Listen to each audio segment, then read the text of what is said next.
today's electromagnetic world, trust nature's call when it comes to ultimate health. Cell phones, cordless phones, cell towers, Wi-Fi, smart meters. Are you worried about your EMF exposure? There are solutions. Welcome to ElectricSense, where healthy living never felt so good. And now, your host. Hi, I'm your host, Kimberly Henrie, and I'm here with Lloyd, author of Long-Term EMF Protection, Start Feeling Better Today, and webmaster at ElectricSense.com. And today we'll be talking with Lloyd about how to set up a low EMF home office. Now, before Lloyd joins us, just a reminder that if you have questions or require assistance, you can reach Lloyd at ElectricSense.com, and you can join us on Facebook at Facebook.com/ElectricSenseHealth. Lloyd, it's great to talk with you once again. Great to talk with you, Kimberly. We are having a subject discussion that is near and dear to my heart because I work long hours in my home office, and we've talked about EMFs and how they affect our ability to sleep and feel healthy and even lose weight. That's right. So it's it's an important subject for you as it is for me because like you, I spend a lot of time in my home office here. Why is it important? And we've talked about EMFs in the home specifically over the last couple of weeks, but every time we talk, I'm sitting here surrounded by technology that's more exclusive to the office environment.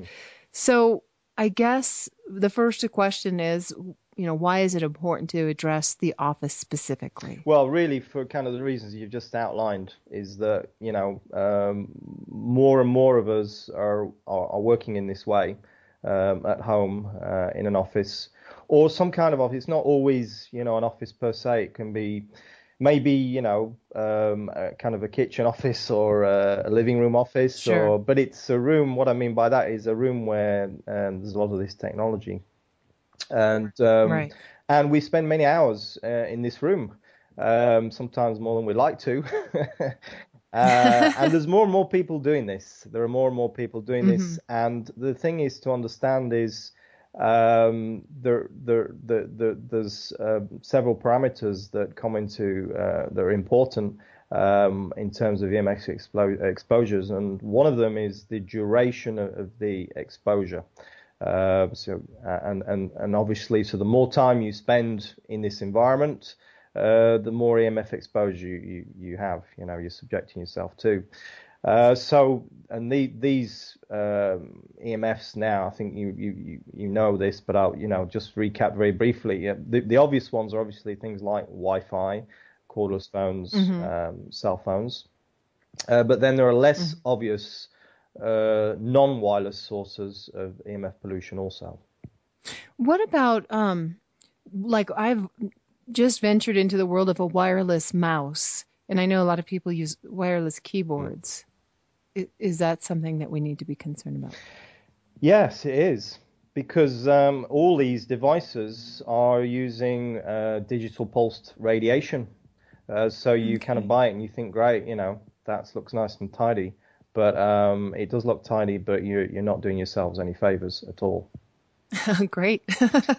So when setting up a low EMF office, I mean, most of us who are setting up these home offices are using this wireless technology, and a cell phone is almost in everybody's hands these days. So it's kind of hard to get away from that technology. Can you give us kind of one thing that we can focus on to set up a low EMF office? I can. It's not always an easy pill to swallow, but really it's the one simple thing you can do is to replace wireless by wired. It is not that difficult. So Wi-Fi, you go hardwired connection, which is faster. I remind you, it's not just healthier; it's actually faster. It's a better connection. We tend to forget that. And cordless cell, why are you using a cell phone and a cordless phone in your home office? They're not designed for that. They're designed to give you mobility, these devices, and you don't need that in a home office. But also, as you just said, these things like mouses and keyboards and printers, all these wired peripherals, you don't need those either. And as I said, they're not good for you, so you replace them with wired versions. So that's all the kind of the wireless or the radio frequency aspect of these EMF sources. And then you need to deal with the exposures from the lower frequency sources.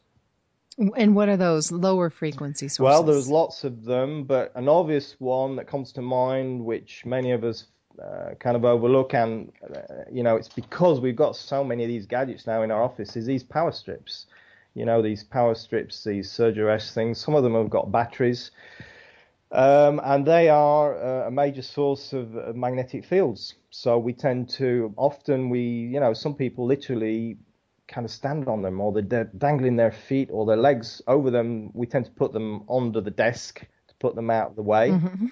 And right. they're very, some of these things have very potent magnetic fields, and they generate dirty electricity also.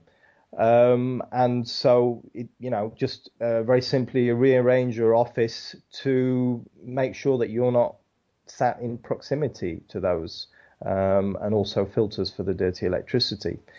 And also, with the computer itself, then, even if you switch off your Wi-Fi, it doesn't mean there's no EMFs, there's no EMF exposures. There are still EMF exposures even without the Wi-Fi, because computers emit all kinds of frequencies.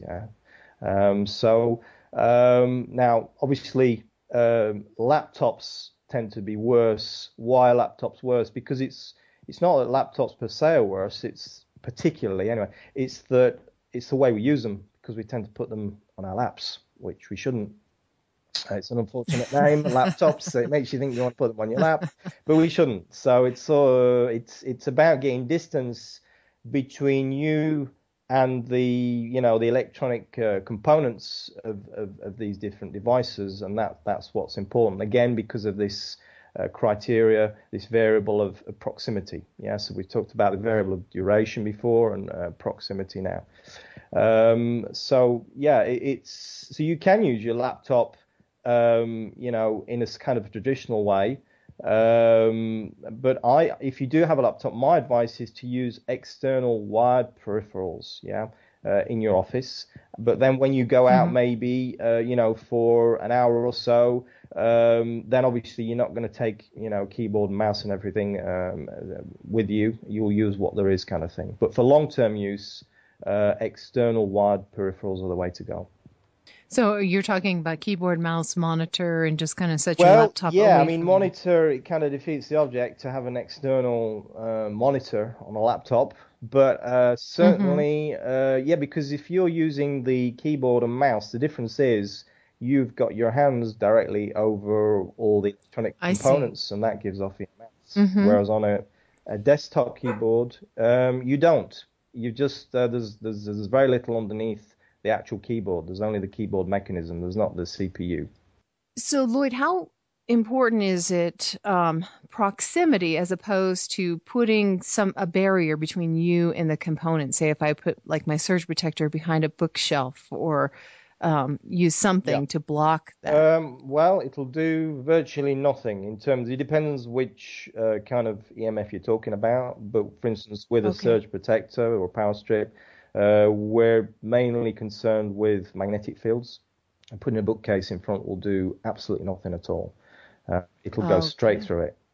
So those little laptop pillows that we have that we set underneath our laptops don't really help either. No. Well, they help in the sense that you gain a few inches, between. Sure. But apart from that, they don't actually. No, they don't block it off, the radiation. Not unless it's a special, made of a special fiber. Well, apart from minimizing our exposure to EMFs, what are some other things that we can do?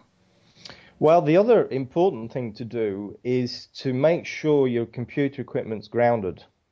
Some appliances are already grounded via the plug, so you plug, your computer, printer, whatever in, and you're on a 3-pin. So that would mean that it's already grounded, but some are not, particularly laptops. So what you can do is you can ground it yourself. It's very simple. You don't have to be an electrician to do this. It's very safe.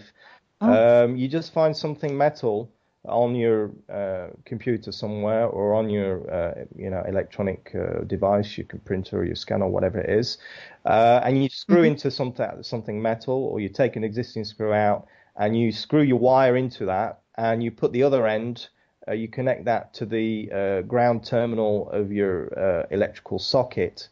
Or better still, you can run a wire outside, and using a grounding pole, which you can buy very cheaply from a hardware store, you stick your grounding pole outside and you connect directly to your grounding pole, and there you will be absolutely sure that you've got a good ground. And what that will do is ensure that the EMFs ground through that grounding wire rather than grounding through you.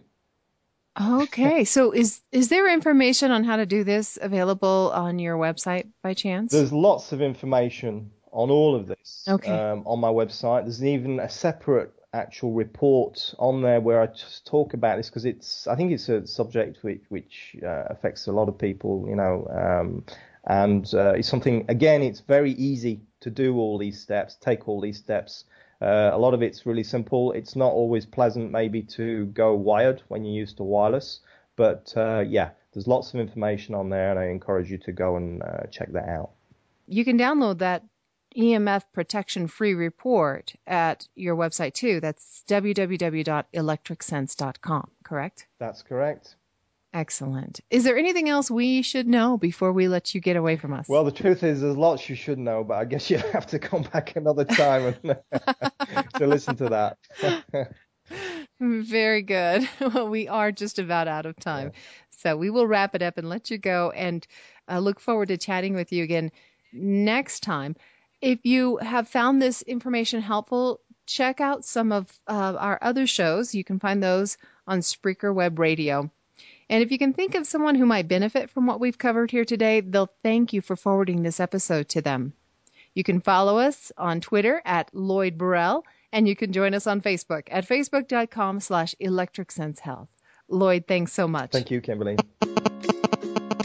Thanks for listening. To join our discussion, visit us on Facebook at facebook.com/ElectricSense.